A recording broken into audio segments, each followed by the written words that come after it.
Major funding for these programs has been provided by grants from Capital One Bank and Perfect Building Maintenance, Murray Hill Properties, SJP Properties, Greenberg Traurig, New York Community Bank, Bank of America.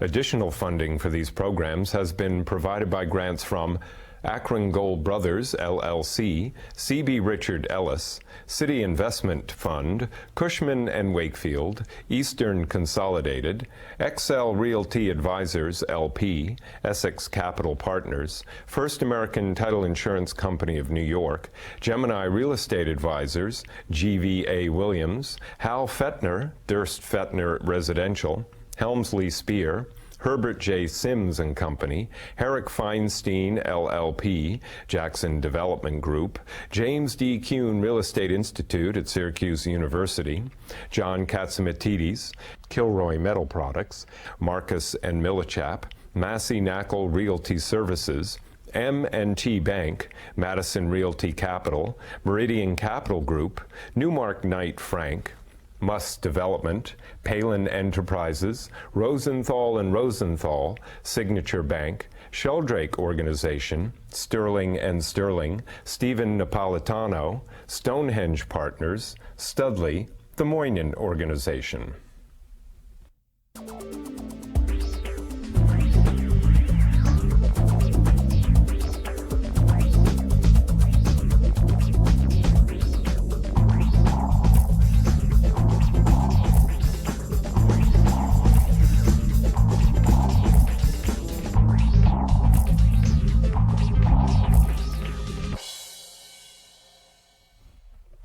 So we're in this miserable economy. We have no idea what to do, and we need affordable housing. We need multifamily, but there's no money. There's no financing. You're trying to build. You're trying to build. Where are we doing this? So how can we live like this? So today I've assembled this group of distinguished builders, developers, I don't know what else they do, to talk a little bit about affordable housing development on multifamily. My guests today are Neil Weissman, co-founder and principal of Jackson Development Group, David Kramer, a frequent guest by accident, principal of the Hudson Companies, Mark Altheim, co-founder and principal at Atlantic Development, and last but not least, without his tie on, Ron Molis, principal of L&M Development. He gave it to the bank. He gave it to the bank. So wait, since you gave your tie to the bank, how hard is it to develop in these days, you know? You're asking me that question without the tie. No, I'm staring at you. What do you think I'm doing? It's a challenge. I think that if we're talking about affordable housing in particular, what I found the most interesting is that we used to have to gear up the government agencies who were providing subsidies. I mean, but that's how you started. You remember, you were once on a show a number of years ago, and I said, why did you get into affordable housing? You said, it was cheap. I didn't have to have much money, and that's the reason I got into it. Well, you want me to answer your question? I wanted to answer a couple of questions. So we now, instead, the government agencies are the ones that act fairly quickly. And it's the banks, the lenders, and the investors that need a lot more time gearing up to get closed. And so the government agencies are okay today? The government agencies seem to be the ones to react well and more quickly to the changing economy, and the banks are the ones that need a lot more. So why can't we build affordable housing? We can still build affordable housing. Tell me how. You are a little negative, Michael. We can this build is the affordable housing. You know, I have to be realistic. Times are more challenging. Land costs are coming down. The banks are hungry to do business. They're going to do business on the deals that make sense. They're not going to do business on deals that the pro forma does not seem to be working out. What is a deal that makes sense? I mean, Kramer is doing a deal in Bushwick or the Gowanus. He's doing deals in the Bronx. What's a deal that makes sense? Tell me, what do you think is a deal that makes sense? Does anything make sense in today's market?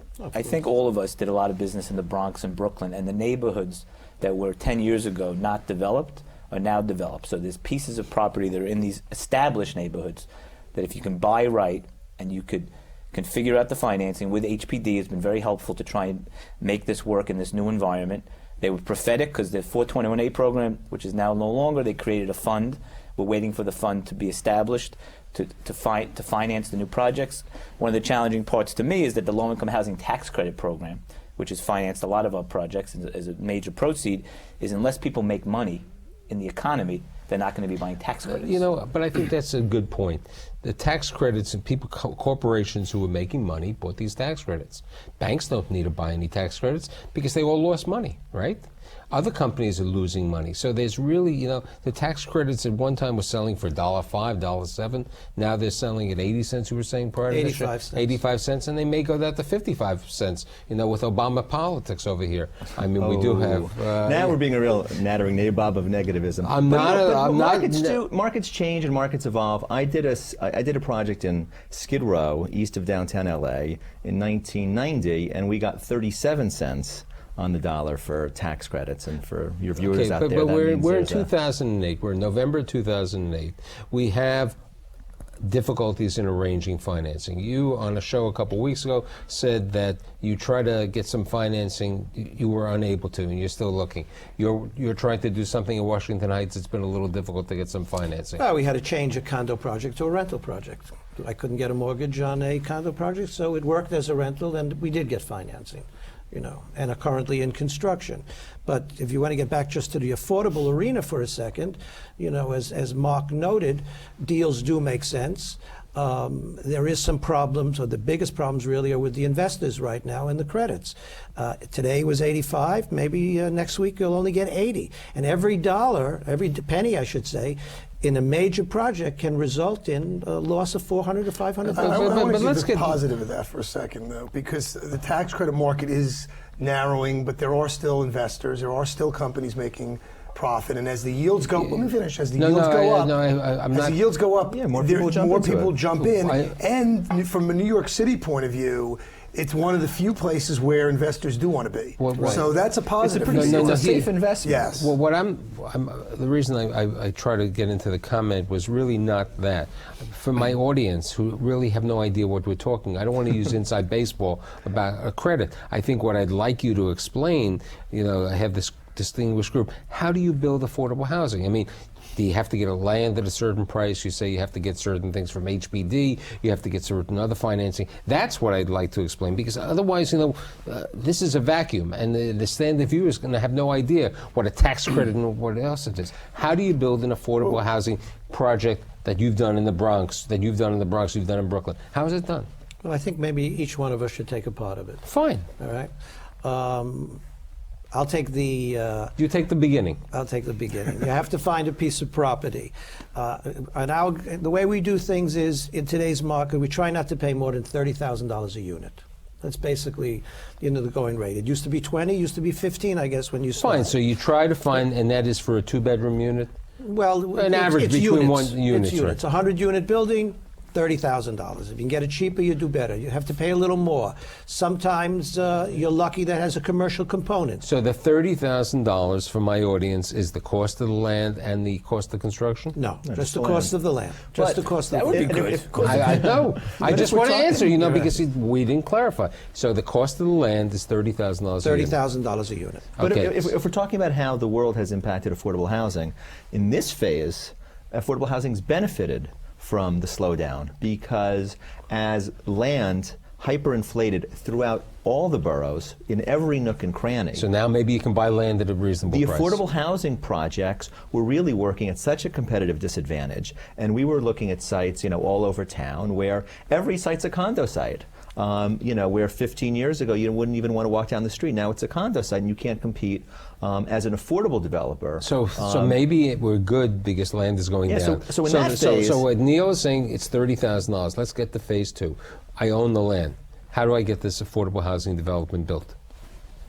The cost of construction right now is pretty much stabilized over the last year, and we're actually starting to see it come down. Because So for the affordable housing component that Neil said it's going to cost them $30,000 to buy the land per unit, how much is it going to cost to build the unit?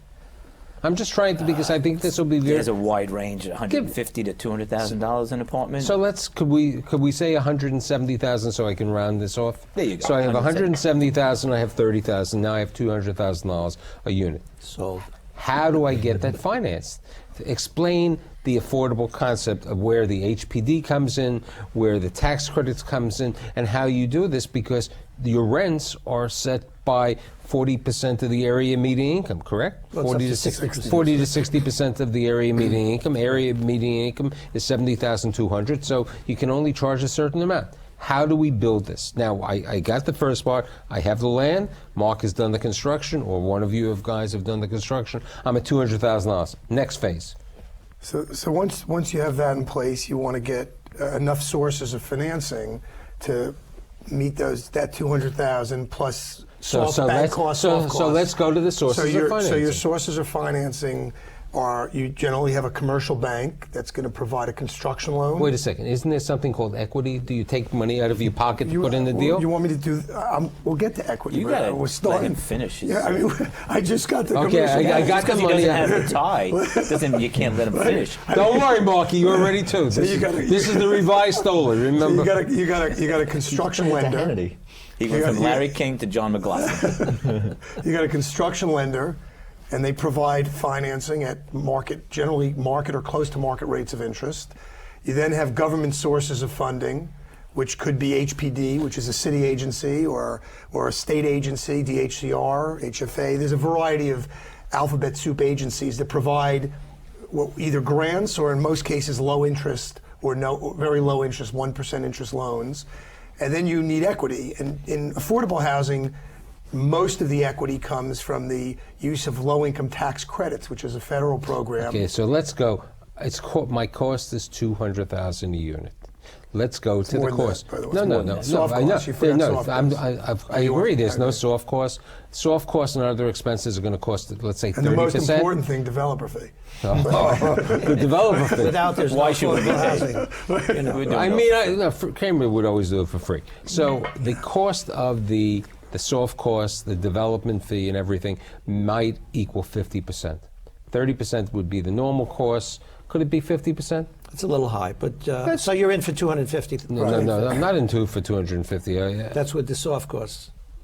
Yeah, the $200 is just the land. You're in for 250 to 300. Right. $300 is what I'm saying. Okay. So $300. So of the $300,000 per unit, how do I provide financing that you can do the project and that you as a landlord could afford to keep this property afloat? So people in New York City who are earning 60%, between 40 to 60% of area median income could be living in that apartment. How do you get enough for $300,000 a year? You want the breakdown of the dollars? Of course, that's. So the tax. I mean, it's roughly the tax typical credits. Credit. The tax credits will provide $100,000 of that. The financing from a bank might provide $70,000. So that's 170. Well, let me finish. The government agencies will provide maybe 100,000. So you're at 270. And as developers, oftentimes we take back what's called a deferred fee. So that might provide 20 or 30,000. So we get most of our fee from the ownership of the property and the cash flow that comes out of the building over the next 10 or 15 years. Okay. So I see $300,000. Now, you're charging a certain rent to this person based on the area median income, and how does the building support the cost of operation? The building only supports the cost, as opposed to a regular mid-income building. It only supports it because you're getting subsidies. You're getting the tax credits, and you're getting the subsidies from HPD and HDC to build. Let's face it, most people in the city of New York or in the outer boroughs, for a one-bedroom apartment, they're probably paying in the outer boroughs $1,100 to $1,200. In the city of New York, are paying $3,000. And what is somebody going to pay in an affordable house? $650, $750. So how do you keep the $650 to $700 after you build it for the next 10 years when you're running the building? It's the subsidies that you've received, the tax credits that you receive. The tax credits are very low like debt. equity. You have a very low amount of debt on the property. So you have basically small, no. If any at all. If you have any at all. The expenses may be $500 a unit to run the building. To go with David's comment, fortunately, with land going down in the outer boroughs, you may be able to build more affordable housing. Right. In fact, so looking at affordable housing in this economic environment, on the land, affordable housing it's an advantageous position.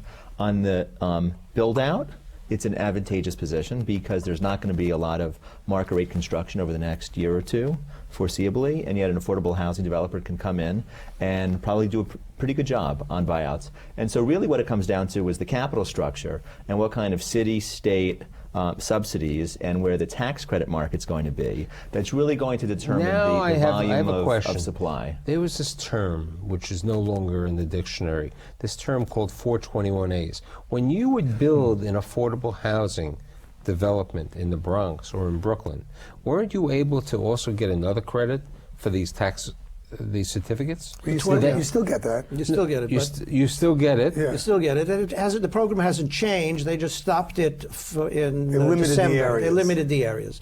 And that was equity coming into the project, which made it easier to build, and you could afford to carry the building because it was cash coming in, reducing your debt. Well, there's a difference, by the way, between the 421A tax abatement that you get for the property you're building, for the low-income property, which is a tax abatement that for most low-income properties We'll is give you still 25 available. years, right? Still available. The Right. property And then is the still program. but I'd like to explain that. Right. The property that you're building, the affordable property, is going to have this Right. tax abatement for Right. 25 years. Right. As of right. As of right, because you're building affordable housing. Correct. The other tax credit that I'm talking about, which Mr. Kramer was on a show a number of times on this subject, that was something that was, without that, many condominium developments would not have been built in the city of New York. That was my argument.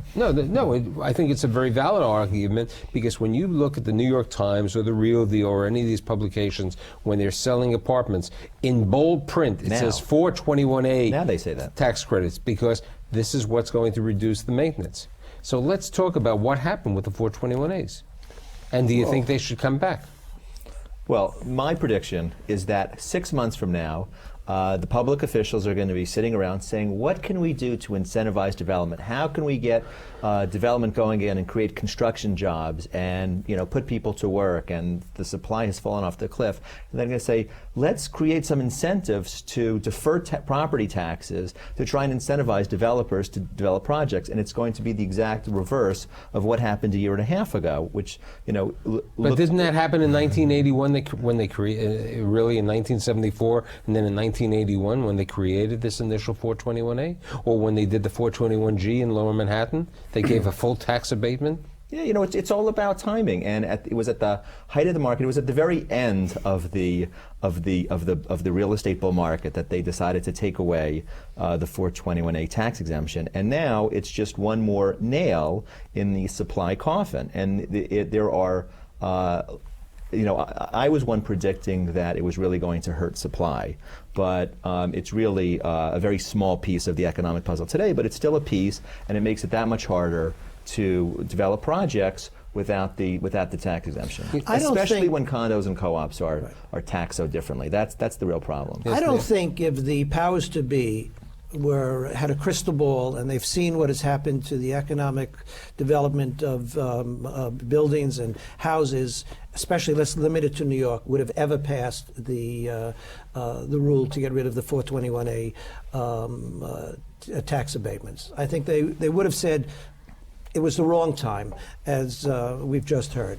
Now it's something that may come back. Even the law, when it was changed, had in it a review that would, I think it was every second or third year, they would review the program.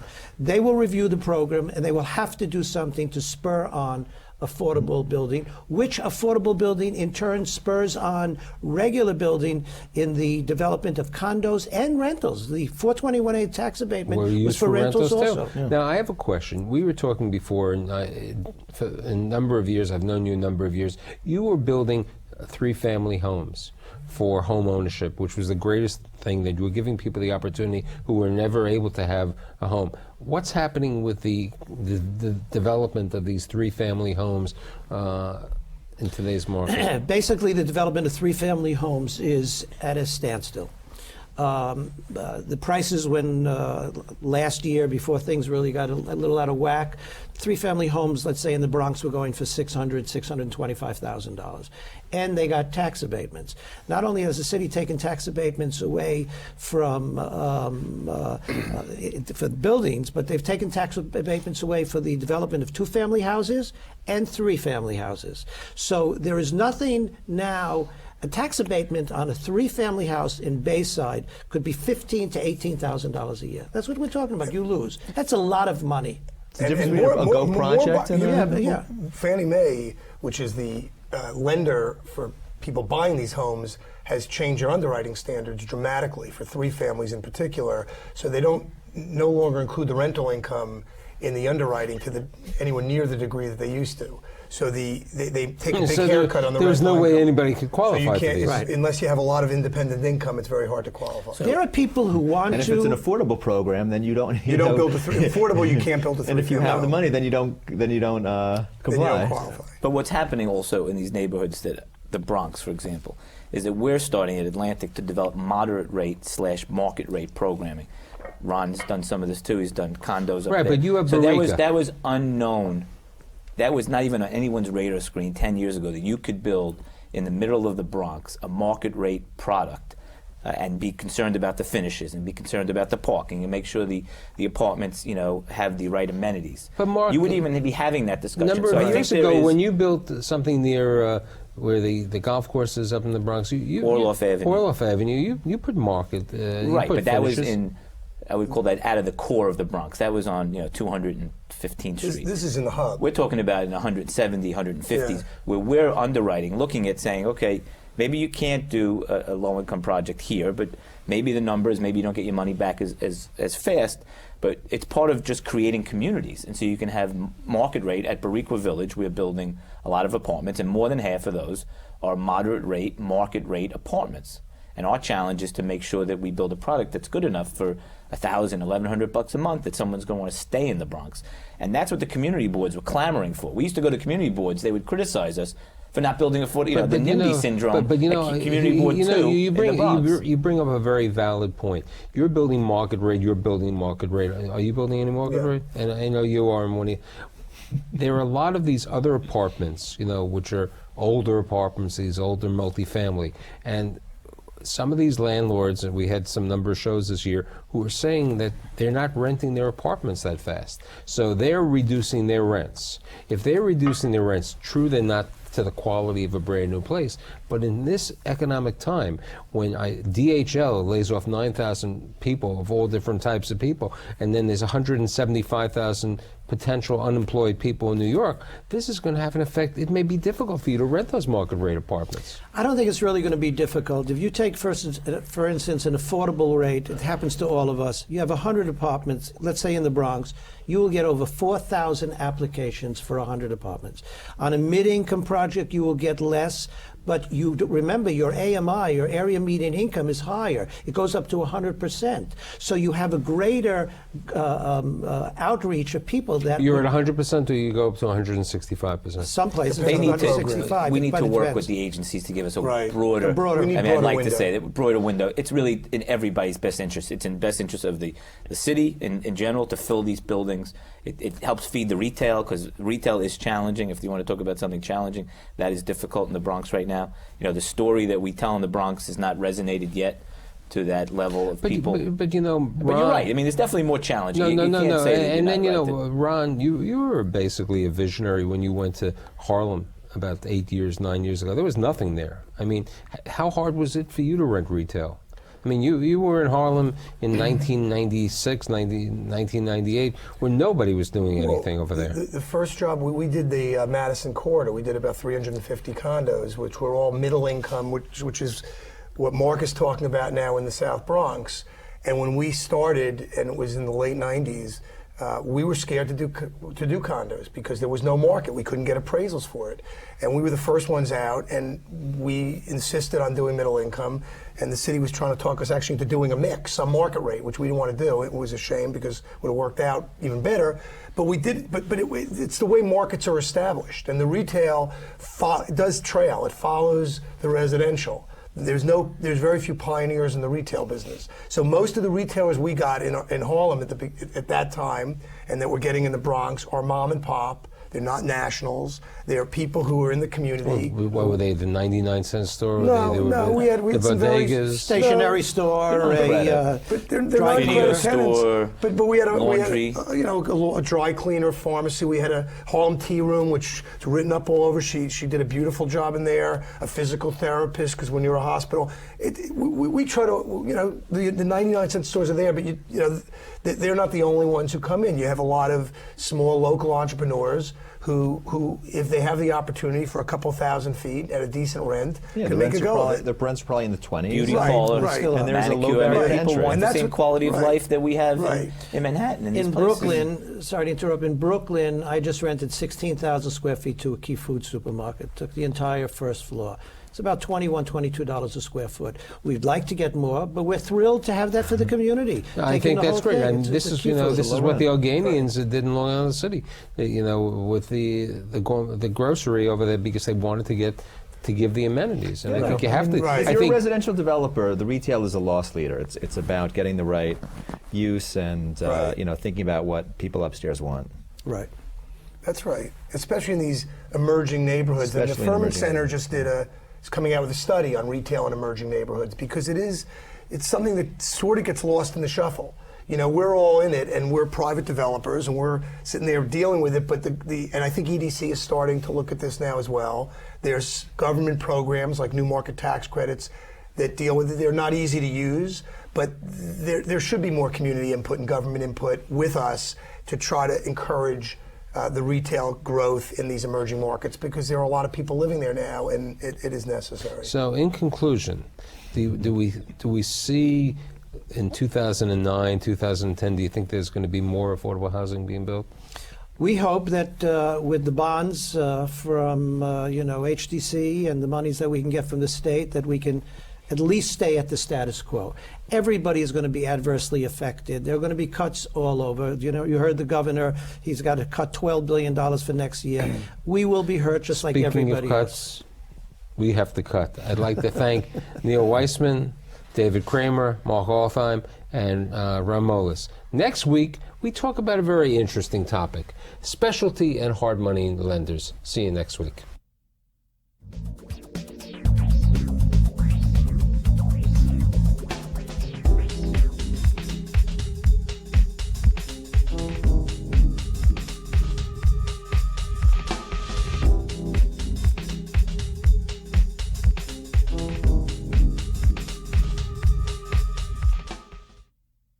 Major funding for these programs has been provided by grants from Capital One Bank and Perfect Building Maintenance, Murray Hill Properties, SJP Properties, Greenberg Traurig, New York Community Bank, Bank of America.